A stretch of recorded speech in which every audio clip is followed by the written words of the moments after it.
G'day guys, and this is Stu here from Plan Manage Assist, and welcome to NDIS TLDR, Too Long Didn't Read. Today with me, I've got Jess from Future Wellbeing. How you going, Jess? Good morning, Stu. How are you? I am doing well. Thank you so much for asking. And so, ability to grow without, and you need to pull the trigger at some point that you bring someone in, but at the same time have the time to train them, upskill them, because even if they're coming with experience, you want them to learn your way. Yeah, right. And again, when you're managing a crisis, that is important because you want to have faith that your coordinator is going to manage it in a way that you know to be effective because you've trained them, you've taken that time to do that. I want to go back to that filthy word that we talked about before, which is collaboration, because, and the reason I frame it this way is far too often on socials with Facebook, Instagram, LinkedIn, the word collaboration has been overused and diluted to a point where it has lost meaning. What collaboration means to some providers out there is collaboration is let's collaborate, which means please send me participants.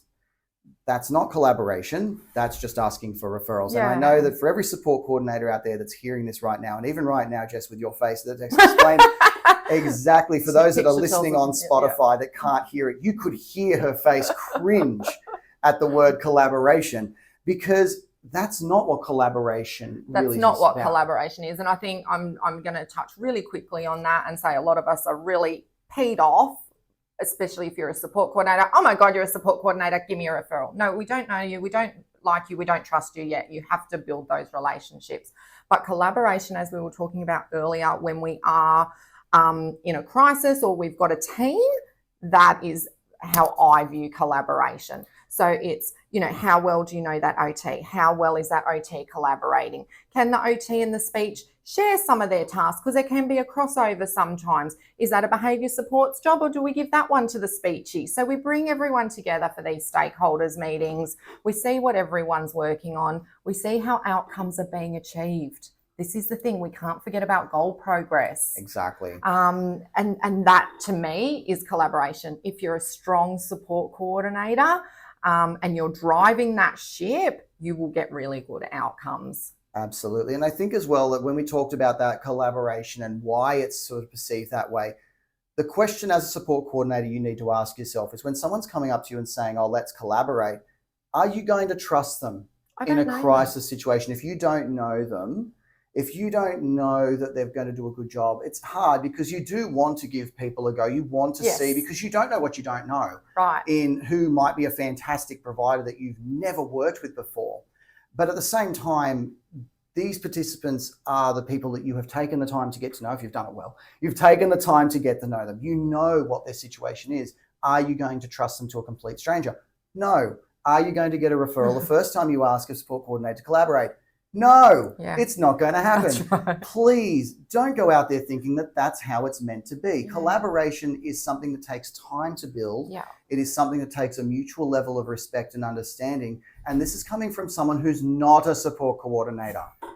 If I can figure it out, surely all of you guys out there can do it too. And this is coming from a place of love. It really is. Those support coordinators out there, they don't want to hear about the 7 services that you offer and that you have capacity. That's fantastic. First question is, why should I care? The second question is, do I trust you? And I think that element of trust really speaks to that crisis management, Jess, that you were talking about before, which is the ability to know that those support services can share with one another, but also share in a way that is in the participant's best interest, not their own. That's right. And I think after doing NDIS land for so long now, you get a feel for people's ethics and values. So when someone comes to you and they're like, hey, you're a support coordinator, do you have any referrals for me?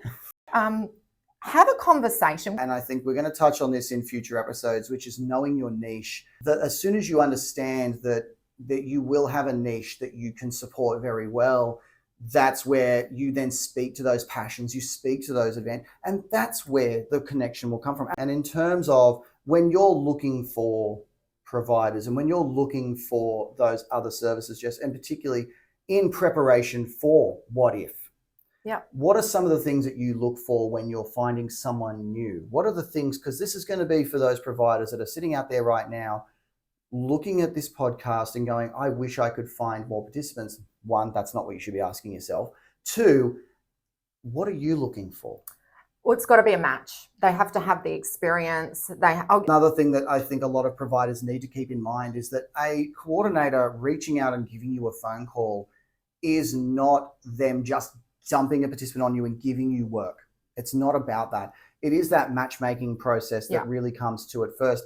And the best providers, and this is what I found from my own experience as someone who's not a coordinator, is that the best providers are the ones that you know will say no if they're not the right fit. And we'll be honest with you, they're not going to just say, we'll take anyone. Right. It would be that they've got the ability to say, hand on heart, I'm not the right match for you. And I respect that so much more than someone coming in that doesn't have the skill set to be able to manage it. A lot of my participants are very complex, high behaviors, multiple things happening all at once. So I think that's just the basics of building those relationships, isn't it? It really is, but it's the ability for them to be willing to say no to you that allows you to then put trust in them when something does come up, that when they say yes, that they will be that collaborative and supportive person, particularly when things go south. Yeah. I mean, we have to remember that as providers supporting participants, regardless of whatever it is we do within the NDIS,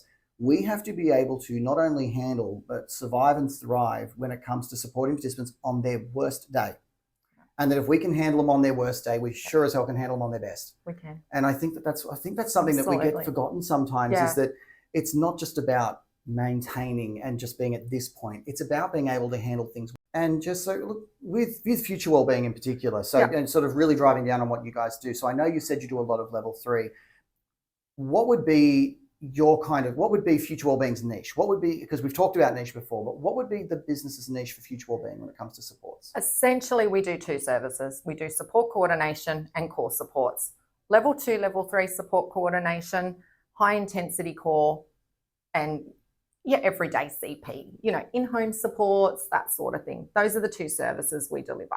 Absolutely. And for those people, because again, this could be viewed by anyone from Perth to Cairns or anywhere in between, where does Future Wellbeing offer its supports, both core and support coordination? Sydney Metro. Sydney Metro? Yes. Okay, so if you're in Sydney Metro and you're looking for core supports, or if you're looking for support coordination, please feel free to reach out to Jess. But Jess, how are they going to find you? You can find us online, LinkedIn, email, hello@futurewellbeing.com.au. Our website's probably the best, futurewellbeing.com.au. The best. Okay, challenge accepted. Futurewellbeing.com.au. Please make sure you go and check it out. Jess, thank you so much for coming on and joining us today. It's been really great. Thank you. Thank you.